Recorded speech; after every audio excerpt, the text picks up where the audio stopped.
എന്തിനാ എന്റെ ചവിട്ടേക്കുന്നേ? ഓവർടേക്ക് ചെയ്യാനോ? അന്ന് ഇതേപോലെ ഇത്രയും മോശം റിവ്യൂസ് ഒന്നും വന്നു തുടങ്ങിയിട്ടുണ്ടായിരുന്നില്ല. അതുകൊണ്ട് വിളിച്ചിട്ട് പിന്നെ ഞങ്ങൾ ആ പരിപാടി നിർത്തി, പിന്നെ അങ്ങോട്ട് പോയില്ല. ആ വണ്ടിയാണ് കുറച്ചും കൂടെ ബെറ്റർ ആയിട്ട് തോന്നിയിരിക്കുന്നത്. i20 എടുക്കാണ്ടിരുന്നത് ഉള്ളിലേക്ക് ചാടിപ്പോയി.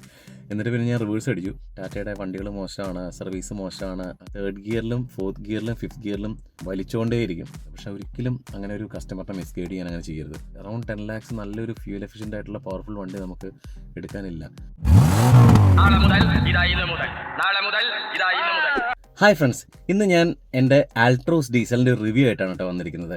എൻ്റെ വണ്ടി 2022 മോഡലാണ്. ഇപ്പോൾ ഏകദേശം 73,000 കിലോമീറ്റർ ഓടിക്കഴിഞ്ഞു. അപ്പോൾ ആദ്യം നമുക്ക് ബുക്കിംഗ് ആൻഡ് ഡെലിവറിനെ പറ്റി സംസാരിക്കാം. അപ്പോൾ അത് പറയുമ്പോൾ എൻ്റെ മുന്നത്തെ വണ്ടീനെ പറ്റിയും ഒന്ന് പറയേണ്ടതുണ്ട്. അതായത് ഈ വണ്ടിക്ക് മുന്നേ ഞാൻ ഉപയോഗിച്ചുകൊണ്ടിരുന്നത് 2010 മോഡൽ ഫോർഡ് ഫിഗോ ഡീസലാണ്. അതായത് ഫസ്റ്റ് ജനറേഷൻ ഫോർഡ് ഫിഗോ ഡീസലാണ്. അത് ഏകദേശം 2,60,000 കിലോമീറ്റർ ഞാൻ ഓടിച്ചു. 2022 അത് വിറ്റത്. അതിനുശേഷമാണ് ഈ വാഹനം എടുത്തത്. അപ്പോൾ ആ ഫിഗോ ഡീസൽ എന്ന് പറഞ്ഞാൽ വീട്ടിലെല്ലാവർക്കും ഭയങ്കര ഇഷ്ടമുള്ളൊരു വണ്ടിയായിരുന്നു. നല്ല പവർ ഉണ്ടായിരുന്നു, മൈലേജ് ഉണ്ടായിരുന്നു, കംഫർട്ട് ഉണ്ടായിരുന്നു, ബൂട്ട് സ്പേസ് ഉണ്ടായിരുന്നു. ഞങ്ങൾ ഒത്തിരി ലോങ് ട്രിപ്സ് അതിനകത്ത് പോയിട്ടുണ്ട്. ബാംഗ്ലൂർ, ഹൈദരാബാദ്, ഗോവ, ഈവൻ 1,70,000 കിലോമീറ്റർ ഓടിയതിന് ശേഷം ഞാൻ ആ വണ്ടിയും കൊണ്ട് മണാലി വരെയും പോയിട്ടുണ്ടായിരുന്നു.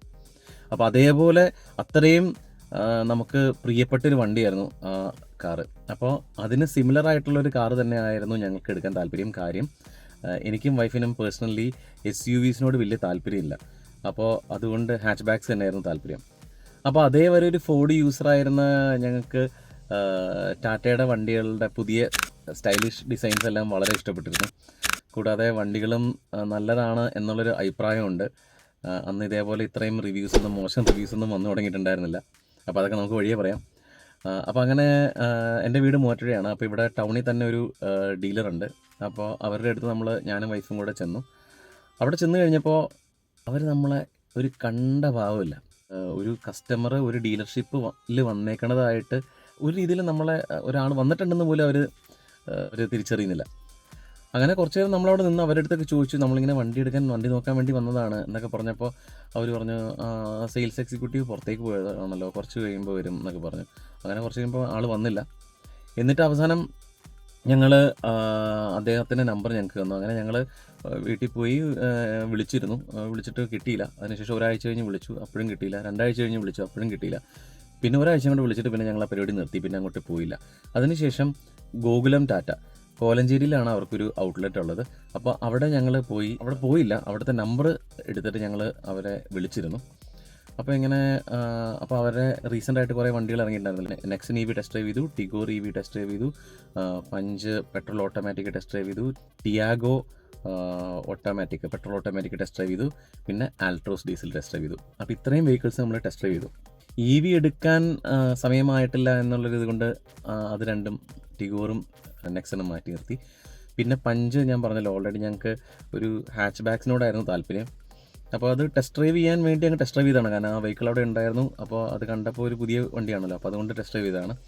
അങ്ങനെ ടിയാഗോ ഞങ്ങൾ ടെസ്റ്റ് ഡ്രൈവ് ചെയ്തു. ടിയാഗോ ടെസ്റ്റ് ഡ്രൈവ് ചെയ്ത് കഴിഞ്ഞപ്പോൾ ഒരു ലോറീനെ ഓവർടേക്ക് ചെയ്യാണ്.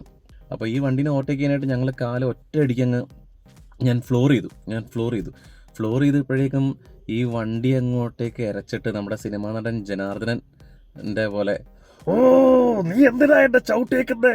ഓവർടേക്ക് ചെയ്യാനോ അതോ കേറ്റം കയറാനോ? ഓ എന്ന് പറഞ്ഞ പോലെ ഇരച്ച് നിൽക്കുക. കാരണം വണ്ടിക്ക് അറിയാൻ പറ്റുന്നില്ല ഇത് ഓവർടേക്ക് ചെയ്യാനാണോ എന്തിനാണ്. കാരണം ഇരച്ചിങ്ങ് നിൽക്കുന്നേ ഉള്ളൂ, വണ്ടി കയറുന്നില്ല. അപ്പോൾ അത് കണ്ടപ്പോൾ ആകെപ്പാടെ വൈഫ് അങ്ങ് പാനിക്കായി. കാരണം വൈഫിന് ഓട്ടോമാറ്റിക് എടുക്കണം എന്നൊരു ആഗ്രഹം ഉണ്ടായിരുന്നു. അങ്ങനെയാണ് ഞങ്ങൾ ഈ ടിയാഗോയും എല്ലാം ടെസ്റ്റ് ഡ്രൈവ് ചെയ്തത്. അതായത് ഞങ്ങൾക്ക് ഓടിക്കാൻ അറിയില്ലാത്തതിൻ്റെ പ്രശ്നമാണ് കേട്ടോ. അത് ഓടിക്കേണ്ട പോലെ ഓടിച്ച് കഴിഞ്ഞാൽ കറക്റ്റായിട്ട് ഓടിക്കാൻ പറ്റും. അപ്പോൾ ഞങ്ങൾ വീട്ടിൽ വന്നിട്ട് ഡിസ്കസ് ചെയ്ത് കഴിഞ്ഞപ്പോൾ പെട്രോൾ ആണെന്നുണ്ടെങ്കിൽ മൈലേജ് കുറവാണ്. ഈ ടിയാഗോയിലേക്ക് പോകുമ്പോൾ എന്ന് പറഞ്ഞാൽ നമ്മൾ ഓൾറെഡി ഫിഗോ ആയിരുന്നല്ലോ ഉപയോഗിച്ചുകൊണ്ടിരുന്നത്. അപ്പോൾ ഒരു ക്ലാസ് താഴത്തേക്ക് നമ്മൾ പോവാണ്, ഒരു സെഗ്മെൻറ്റ് താഴത്തേക്ക് പോവാണ്. ബൂട്ട് സ്പേസ് ഒക്കെ കുറവാണ്, ഇൻറ്റീരിയലും സ്പേസ് കുറവാണ്. അപ്പോൾ അങ്ങനെ പിന്നെ ഈ ട്രാൻസ്മിഷൻ്റെ ഇതും കൂടെ കണ്ടു കഴിഞ്ഞപ്പോൾ വിചാരിച്ചു എന്നാൽ പിന്നെ അത് വേണ്ട എന്ന്, ഒരു വണ്ടി കൂടെ ടെസ്റ്റ് ഡ്രൈവ് ചെയ്യാനുണ്ടല്ലോ, ആൾട്രോസും കൂടെ ഒന്ന് ടെസ്റ്റ് ഡ്രൈവ് ചെയ്ത് കളയാം. പക്ഷേ അത് ഓട്ടോമാറ്റിക് അല്ല, മാനുവലാണ്. അങ്ങനെ ആൾട്രോസ് വന്നു ഞങ്ങൾ ടെസ്റ്റ് ഡ്രൈവ് ചെയ്തു. ഞാൻ ഓൾറെഡി എൻ്റെ ക്ലസ്റ്ററിൽ അപ്പോൾ നോക്കിയപ്പോൾ 250 കിലോമീറ്റർ ഓടിയൊരു ട്രിപ്പായിരുന്നു കിടന്നിരുന്നത്. ആ ട്രിപ്പിലെ ആവറേജ് തന്നെ 18.5 ആയിരുന്നു. ടെസ്റ്റ് ഡ്രൈവ് വണ്ടിയാണെന്ന് ആലോചിക്കണം. അപ്പോൾ ഫ്യൂൽ എഫിഷ്യൻസി എന്തായാലും നന്നായിട്ടുണ്ടെന്നുള്ളത് ഉറപ്പായി. പിന്നെ പെർഫോമൻസ് അതായത് ഞാൻ ഫിഗോ ഓടിക്കുന്നതിനേക്കാളും അതിലും ടോർക്ക് കിട്ടുന്നു, അതിലും പവർ ശരിക്കും ഫീൽ ചെയ്യുന്നുണ്ട്, ക്വിക്ക് ഓവർടേക്കിംഗ് ഒക്കെ ചെയ്യാൻ പറ്റുന്നുണ്ട്, പിന്നെ സ്പേസ് കൂടുതലുണ്ട് വണ്ടിക്ക്. അതുപോലെ സസ്പെൻഷൻ അതിഗംഭീരമാണ്. അതുപോലെ ബൂട്ട് സ്പേസ് നിയർലി എനിക്ക് തോന്നുന്നു 345 ലിറ്റേഴ്സ് ഉണ്ടെന്ന് തോന്നുന്നു. അപ്പോൾ അതും ഫിഗോനേക്കാളും കൂടുതലുണ്ട്. അപ്പോൾ എല്ലാം കൊണ്ടും ഒരു അപ്ഗ്രേഡാണ്, നല്ലൊരു അപ്ഗ്രേഡാണ് എനിക്ക് ഫിഗോയിൽ നിന്ന് ആൾട്രോസ്. ഒൺലി തിങ്സ് ഇത് മാനുവലാണ്, ഓട്ടോമാറ്റിക് അല്ല. അപ്പോൾ ഒത്തിരി ഇഷ്ടപ്പെട്ടു വണ്ടി, യാത്രാസുഖമുണ്ട്, എല്ലാം കൊണ്ടും വണ്ടി ഇഷ്ടപ്പെട്ടു. ഫീച്ചേഴ്സ് വൈസ് ആണെങ്കിലും എല്ലാം ഇഷ്ടപ്പെട്ടു. പിന്നെ ആൾട്രോസ് ആദ്യം ഇറങ്ങിയപ്പോൾ തന്നെ എനിക്ക് അതിൻ്റെ ലുക്സ് ഭയങ്കര ഇഷ്ടമായിരുന്നു. ഇത് ഭയങ്കര സ്റ്റൈലിഷ് ഹോട്ട് ലുക്കിംഗ് ഹാച്ച് അല്ലേ. അപ്പോൾ അത് എൻ്റെ പേഴ്സണൽ അഭിപ്രായമാണ് കേട്ടോ, പലർക്കും പല അഭിപ്രായമാവും. അങ്ങനെ ഞങ്ങൾ ബുക്കിംഗ് ചെയ്യാമെന്ന് തീരുമാനിച്ചു. അങ്ങനെ ബുക്ക് ചെയ്യാൻ ചെന്ന് കഴിഞ്ഞപ്പോൾ വണ്ടിയുടെ കളറ് ഏത് വേണമെന്ന് ചോദിച്ചു. ബ്ലാക്ക് ഉണ്ടോ എന്ന് ചോദിച്ചാൽ ബ്ലാക്ക് ഇല്ല വണ്ടി.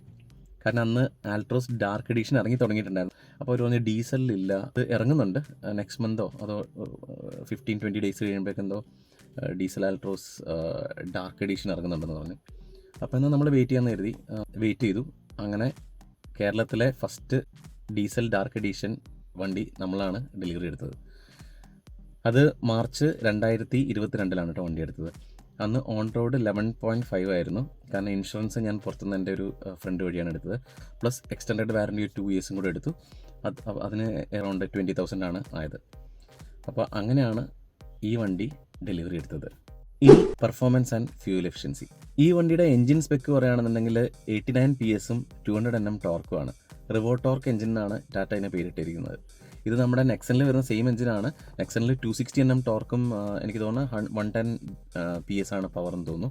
അപ്പോൾ പക്ഷേ അതിനകത്ത് 6 സ്പീഡ് ട്രാൻസ്മിഷനാണ് വരുന്നത്. ഇതിനകത്ത് 5 സ്പീഡ് ഗിയർ ബോക്സ് ആണ് ടാറ്റ കൊടുത്തിരിക്കുന്നത്. നമ്മൾ ഹൈവേയിലൊക്കെ പോകുമ്പോൾ ഒരു ഗിയറും കൂടെ ഉണ്ടായിരുന്നെങ്കിൽ എന്നൊരു തോന്നൽ ഉണ്ടാവാറുണ്ട് കേട്ടോ. അപ്പോൾ ഈ എഞ്ചിൻ കുറച്ച് ഡീട്യൂൺ ചെയ്തേക്കണതിൻ്റെ കാരണം എന്ന് പറഞ്ഞാൽ ഈ ഒരു 5 സ്പീഡ് ഗിയർ ബോക്സ് 200 Nm ടോർക്കിൽ കൂടുതൽ ഹാൻഡിൽ ചെയ്യാൻ പറ്റില്ല. അപ്പോൾ അതുകൊണ്ടാണ് ഇതിനകത്ത് ഈ 200 Nm ടോർക്കായിട്ട് ലിമിറ്റ് ചെയ്തിരിക്കുന്നത്. പിന്നെ ഇതിൻ്റെ റൈഡ് ആൻഡ് ഹാൻഡ്ലിംഗ് എന്ന് പറഞ്ഞാൽ എക്സലൻ്റ് ആണ് കേട്ടോ.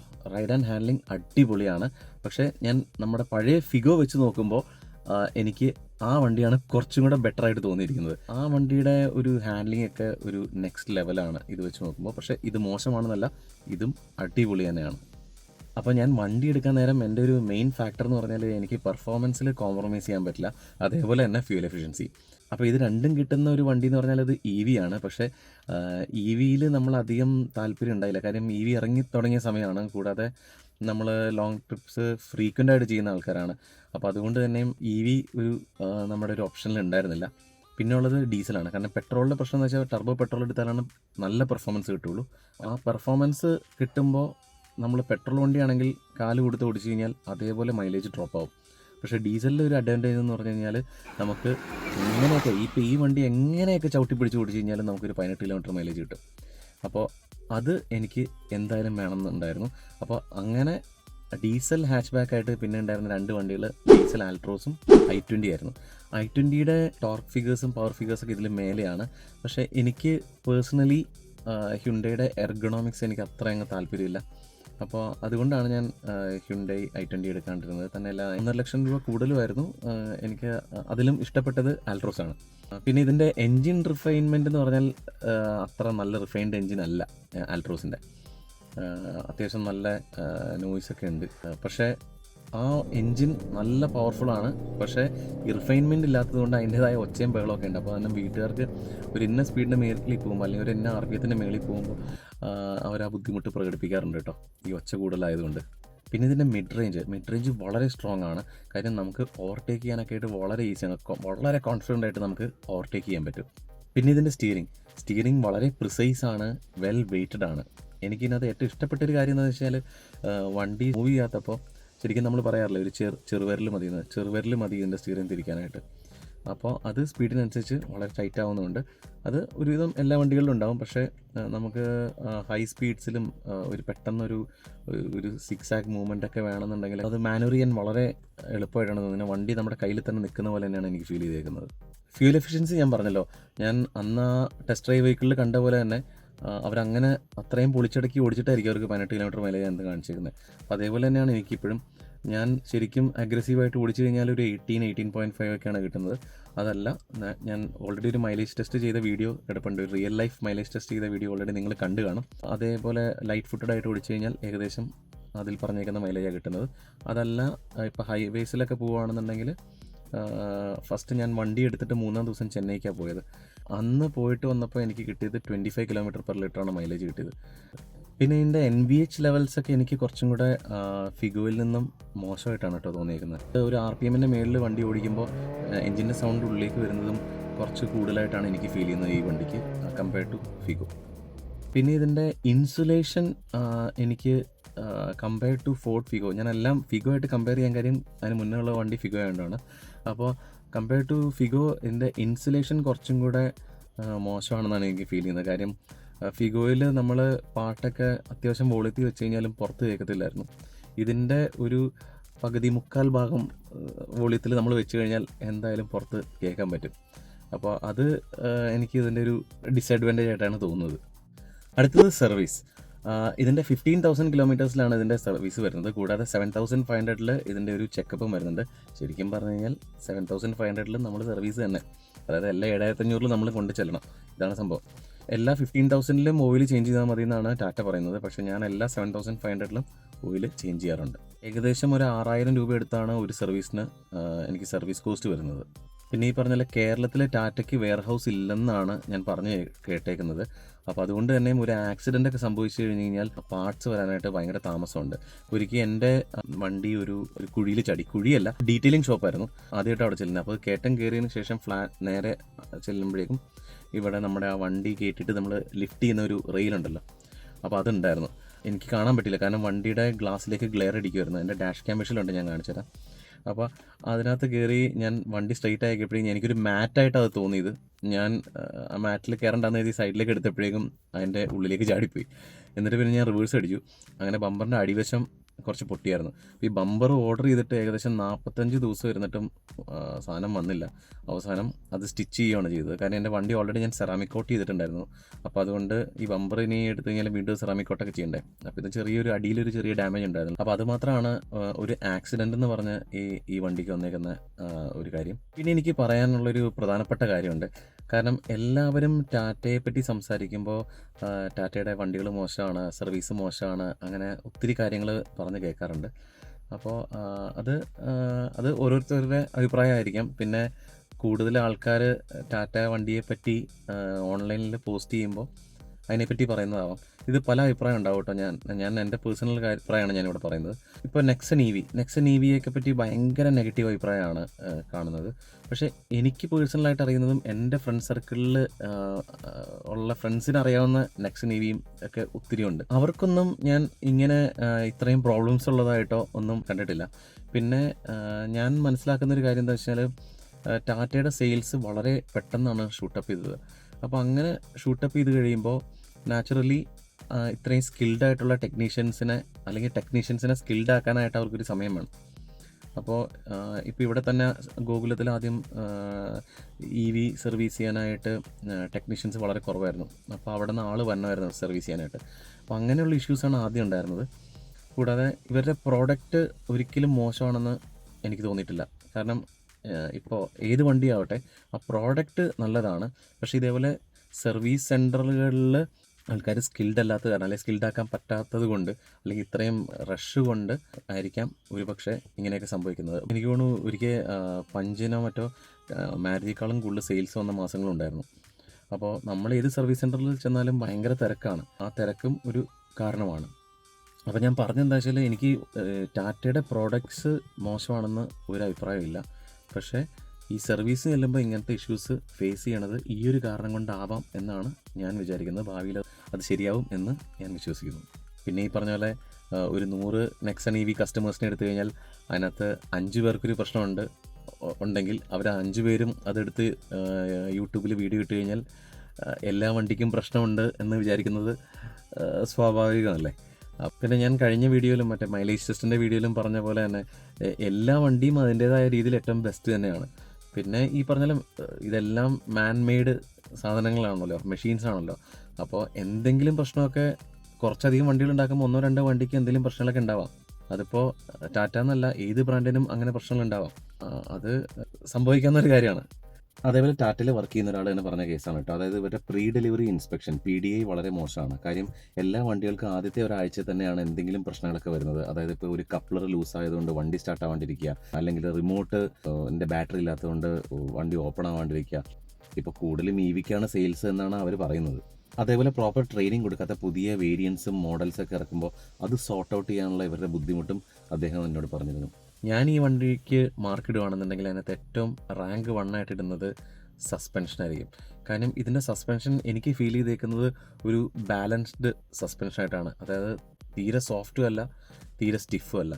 അപ്പോൾ അതുകൊണ്ട് തന്നെ ഈ പറഞ്ഞ പോട്ട് ഹോൾസിലൊക്കെ ചാടി കഴിഞ്ഞാൽ നമുക്ക് വലിയ കാര്യമായിട്ട് അറിയാൻ കൂടെ ഇല്ല, ഉള്ളിലേക്ക് അടി വരത്തില്ല. അതേസമയം പഴയ എൻ്റെ ഫിഗോയിലൊക്കെ ആണെന്നുണ്ടെങ്കിൽ നമ്മളൊരു ചെറിയ പോട്ട് ഹോളിലേക്ക് ചാടി കഴിഞ്ഞാൽ ഭയങ്കരമായിട്ട് ഉള്ളിലേക്ക് അടിക്കും. എൻ്റെ വേറെ വണ്ടികൾ ഉപയോഗിക്കുന്ന ഫ്രണ്ട്സൊക്കെ പറഞ്ഞിട്ടുണ്ട്. അവരത് വന്നിട്ട് ഈ വണ്ടി ഒന്ന് ഓടിച്ച് നോക്കിയപ്പോഴും അവർ പറഞ്ഞ ഒരു ഫസ്റ്റ് തിങ് എന്താണ്, വളരെ ആ സസ്പെൻഷൻ വളരെ വെൽ ബാലൻസ്ഡ് ആയിട്ടാണ് തോന്നുന്നത്. അപ്പോൾ പോട്ട് ഹോൾസിൻ്റെ കാര്യം പറഞ്ഞു.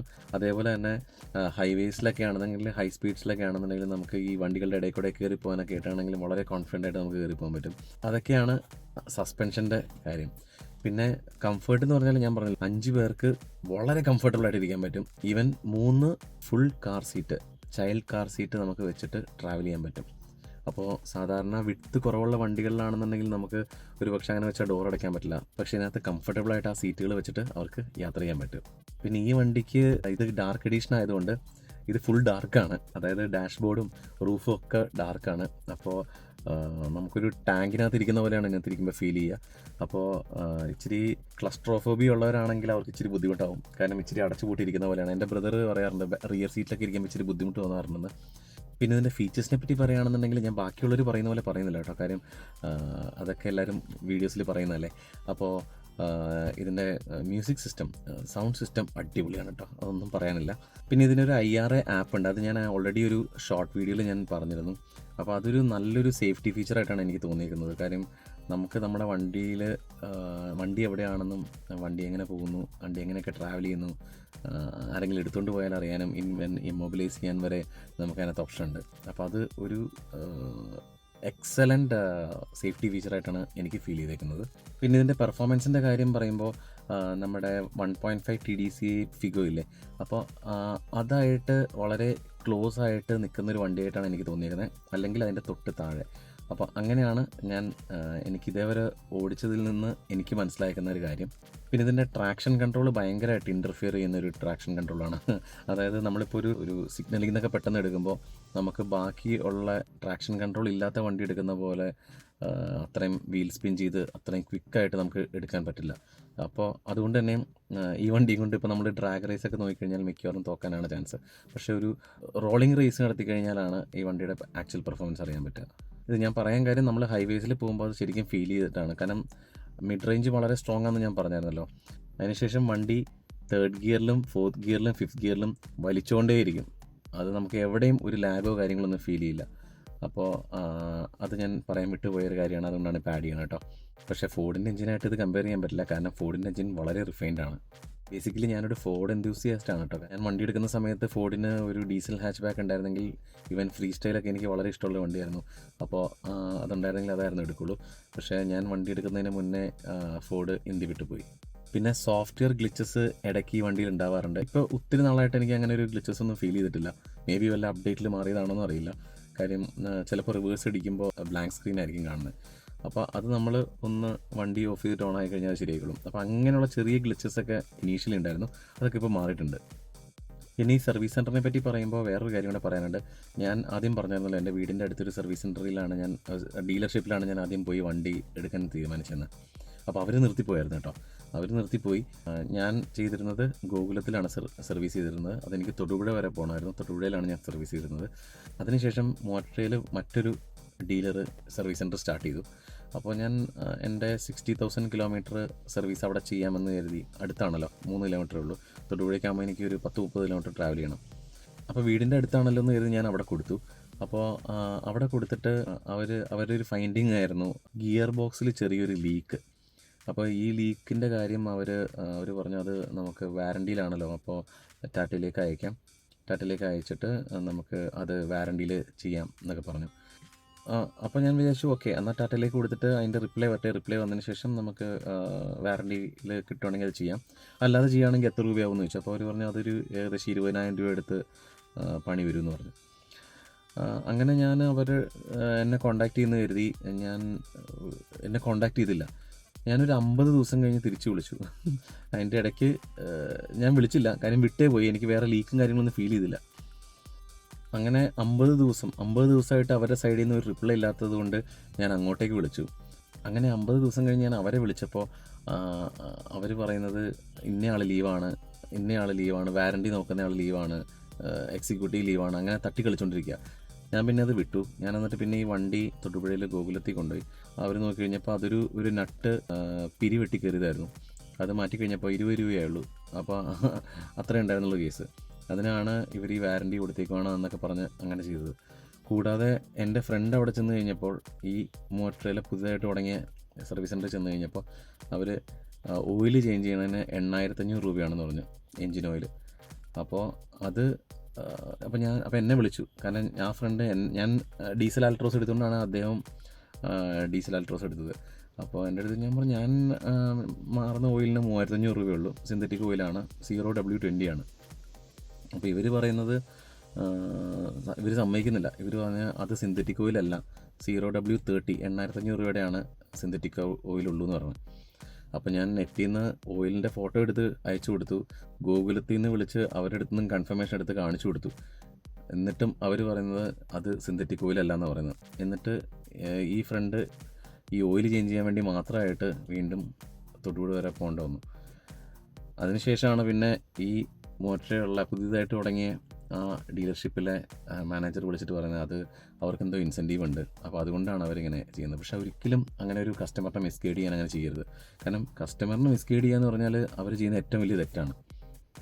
അതെന്തിനോ ആയിക്കോട്ടെ, കാര്യം പറഞ്ഞ് മനസ്സിലാക്കുക എന്നുള്ളതല്ല ചെയ്യേണ്ടത്. അപ്പോൾ ഇത് ഇവിടെ മാത്രമല്ല കേട്ടോ, ഇത് പല സർവീസ് സെൻറ്ററുകളിലും പല ബ്രാൻഡിൻ്റെ സർവീസ് സെൻറ്ററുകളിലും നടക്കുന്ന ഇങ്ങനെ പല കാര്യങ്ങളും നടക്കുന്നുണ്ട്. കഴിയുന്നതും അങ്ങനെയൊക്കെ ചെയ്യാണ്ടിരിക്കുക. ഓരോ കസ്റ്റമറും അവനെക്കൊണ്ട് പറ്റാവുന്ന ഒരു EMI ഒക്കെ എടുത്തിട്ടായിരിക്കും ഈ വണ്ടിയൊക്കെ എടുത്തുകൊണ്ട് നടക്കുന്നത് അവൻ്റെ ആഗ്രഹത്തിൻ്റെ പുറത്ത്. അപ്പോൾ അതിൻ്റെ മേളിൽ നിങ്ങൾ ഇതേപോലെയുള്ള ആൾക്കാർ ഇങ്ങനെയും കൂടെ ചെയ്തു കഴിഞ്ഞാൽ അതൊരിക്കലും ചെയ്യരുത്, അത് വളരെ മോശമാണ്. അപ്പോൾ ആ ഒരു 2 ഇൻസിഡൻസ് കാരണം ഞാൻ എൻ്റെ തൊട്ടടുത്ത് ഉള്ള ഡീലർഷിപ്പിൽ പോയി വണ്ടി സർവീസ് ചെയ്യുന്ന പരിപാടി ഞാൻ നിർത്തി. ഇനി മറ്റൊരു ഡീലറും കൂടെ എനിക്ക് ട്രൈ ചെയ്യാനുണ്ട്. അപ്പോൾ ഞങ്ങളുടെ ഗ്രൂപ്പിലൊക്കെ ആ ഡീലറിനെ പറ്റി നല്ല അഭിപ്രായമാണ് കാണുന്നത്. അങ്ങനെയാണെങ്കിൽ അവരുടെ അടുത്ത് ഒന്ന് പോയി സർവീസ് ചെയ്യണം എന്ന് ഒരാഗ്രഹമുണ്ട്. അപ്പോൾ അടുത്ത സർവീസ് അവിടെ ചെയ്യാനാണ് ഞാൻ പ്ലാൻ ചെയ്തിരിക്കുന്നത്. പിന്നെ ഈ 2025 ഡീസൽ എടുക്കണോ എന്നുള്ളൊരു ചോദ്യം പലർക്കും ഉണ്ട്. ഇപ്പം എന്നെ സംബന്ധിച്ച് എനിക്ക് ഞാൻ പറഞ്ഞല്ലോ, പവറും വേണം, മൈലേജും വേണം, അതേപോലെ സ്പേസ് ഉള്ളൊരു വണ്ടി വേണം, വിലയും ഒരു 10 ലക്ഷത്തിൻ്റെ ഉള്ളിൽ വേണം എന്ന് ഒക്കെ ഉള്ളത് കൊണ്ടാണ് ഞാൻ ഈ വണ്ടി എടുത്തത്. പിന്നെ ഞാൻ ബേസിക്കലി ഒരു ഡീസൽ എൻജിൻ ഫാനാണ്, ഒരു പെട്രോൾ എൻജിൻ ഫാനല്ല. ഞാൻ ഈ ഫിഗോ ഡീസൽ എടുത്ത സമയത്ത് 2010 സമയത്ത് 1.3 മൾട്ടിജെറ്റ് ഇറങ്ങിയ സമയമാണ്. അപ്പോൾ ആ ഒരു കാലം വെച്ച് നോക്കുമ്പോൾ ഇപ്പോൾ അറൗണ്ട് 10 lakhs rupees നമുക്ക് ഒരു നല്ല ഫ്യൂൽ എഫിഷ്യൻ്റ് ആയിട്ടുള്ള പവർഫുൾ ആയിട്ടുള്ള ഒരു വണ്ടി ഇല്ല. അന്നെന്ന് പറഞ്ഞാൽ ഈ പറഞ്ഞാൽ ഈ 1.3 മൾട്ടിജെറ്റുള്ള ഒരു ഇന്ന വണ്ടി ഉണ്ടായിരുന്നു. ഫീറ്റിൻ്റെ എഞ്ചിനാണെങ്കിലും മാരുതിയിലും ടാറ്റയിലും ഷെവർലയിലും ഒരുവിധം എല്ലാ വണ്ടികളിലും ഈ എഞ്ചിനായിരുന്നു. അപ്പോൾ അതിന് പവറും ഉണ്ട്, മൈലേജും ഉണ്ട്, ഓടിക്കാൻ ഭയങ്കര ഫണ്ണാണ്. അപ്പോൾ അതേപോലെയുള്ളൊരു വണ്ടി ശരിക്കും പറഞ്ഞാൽ ഇപ്പം നമുക്ക് കിട്ടാൻ ഇല്ല, വളരെ കുറവാണ്. അപ്പോൾ ഇന്നാളെ ഞങ്ങൾ ഫ്രണ്ട്സ് കൂടി നിന്ന് സംസാരിച്ചപ്പോഴാണ് നമുക്ക് അറൗണ്ട് 10 lakhs നല്ലൊരു ഫ്യൂൽ എഫിഷ്യൻ്റ് ആയിട്ടുള്ള പവർഫുൾ വണ്ടി നമുക്ക് എടുക്കാനില്ല. അല്ലെങ്കിൽ പിന്നെ നമ്മൾ EVയിലേക്കൊക്കെ പോകേണ്ടി വരും. EVക്കാകുമ്പോൾ അതിൻ്റേതായ ഡിസഡ്വാൻറ്റേജസും ഉണ്ട്. അപ്പോൾ ഇതെല്ലാം വെച്ച് നോക്കുമ്പോൾ അന്നത്തെ പോലെ പവറും മൈലേജും എല്ലാം ഉള്ളൊരു വണ്ടി എന്ന് പറഞ്ഞാൽ അറൗണ്ട് 10 lakhs ഇപ്പോൾ ഈ വണ്ടി മാത്രമേ ഉള്ളൂ. അപ്പോൾ ഇതൊക്കെയാണ് ആൾട്രോസ് ഡീസലിൻ്റെ ഞാനെന്ന യൂസറിൻ്റെ റിവ്യൂ. അപ്പോൾ നിങ്ങൾ ഇത് കേട്ടപ്പോൾ നിങ്ങൾക്ക് മനസ്സിലായിട്ടുണ്ടാകും ഞാനിത് ഡയറക്റ്റ്ലി ഫ്രം ദ ഹേർട്ടാണ് സംസാരിച്ചിരിക്കുന്നത്. ഞാൻ പറയാനുള്ള കാര്യങ്ങളെല്ലാം ഓപ്പണായിട്ട് പറഞ്ഞിട്ടുണ്ടെന്നാണ് ഞാൻ മനസ്സിലാക്കുന്നത്. വണ്ടിയുടെ ഇഷ്യൂസും കാര്യങ്ങളെല്ലാം ഞാൻ പറഞ്ഞിട്ടുണ്ട്. പിന്നെ എൻ്റെ വണ്ടി BS6 phase 1 ആണ് കേട്ടോ. അതിനുശേഷം കുറച്ച് കഴിഞ്ഞപ്പോഴേക്കും BS6 phase 2 ഇറങ്ങി. അപ്പോൾ ഇതിനകത്ത് ഈ NVH ലെവൽസൊക്കെ BS6 phase 2 ആയപ്പോഴേക്കും കുറച്ചുകൂടി ബെറ്റർ ആയിട്ടുണ്ട്. അതേപോലെ അതിനകത്ത് സെൻസേഴ്സിൻ്റെ നമ്പറൊക്കെ കൂടിയിട്ടുണ്ട്. കൂടാതെ എക്സോസിൽ കുറച്ചും കൂടെ മോഡിഫിക്കേഷൻ വന്നതുകൊണ്ട് അതിൻ്റെ പവർ ഔട്ട്പുട്ട് സെയിം ആണെങ്കിലും നമ്മൾ റിയൽ വേൾഡിൽ ഓടിക്കുമ്പോൾ കുറച്ച് അണ്ടർ പവേർഡായിട്ട് തോന്നും. കാരണം എൻ്റെ ഒരു ഫ്രണ്ടിന് ഞാൻ പറഞ്ഞല്ലോ ഒരു ആൾട്രോസ് ഡീസലുണ്ട്, ഇത് ഓടിച്ചിട്ട് അത് ഓടിക്കുമ്പോൾ കുറച്ചും കൂടെ ഇതിൻ്റെ അത്രയും പവർ ഇല്ലാത്ത പോലെ നമുക്കൊരു ഫീലിംഗ് ഉണ്ട്. അപ്പോൾ നിങ്ങളൊരു ആൾട്രോസ് ഡീസൽ ഓണർ ആണെന്നുണ്ടെങ്കിൽ നിങ്ങളൊന്ന് കമൻറ്റ് ചെയ്യുക നിങ്ങളുടെ എക്സ്പീരിയൻസ്. പിന്നെ നിങ്ങളുടെ ഫ്രണ്ട്സ് ആരെങ്കിലും ഈ വണ്ടി വാങ്ങിക്കാൻ ആഗ്രഹിക്കുന്നവരുണ്ടെങ്കിൽ അവരിലേക്ക് ഈ വീഡിയോ ഒന്ന് ഷെയർ ചെയ്യുക. പിന്നെ ഞാൻ വീഡിയോയിൽ പറഞ്ഞിട്ടുള്ള നിങ്ങൾക്ക് ഇഷ്ടപ്പെട്ടതും ഇഷ്ടപ്പെടാത്തതുമായിട്ടുള്ള കാര്യങ്ങളുണ്ടെങ്കിൽ അതൊന്ന് കമൻറ്റ് ചെയ്യുക. ഞാൻ എന്തെങ്കിലും വിട്ടുപോയിട്ടുണ്ടെങ്കിൽ അതും ഒന്ന് കമൻറ്റ് ചെയ്യുക. അപ്പോൾ മറ്റൊരു കിടലിന് വീഡിയോ ആയിട്ട് കാണുന്നവരെ ബൈ. നാളെ മുതൽ ഇതാ ഇന്ന് മുതൽ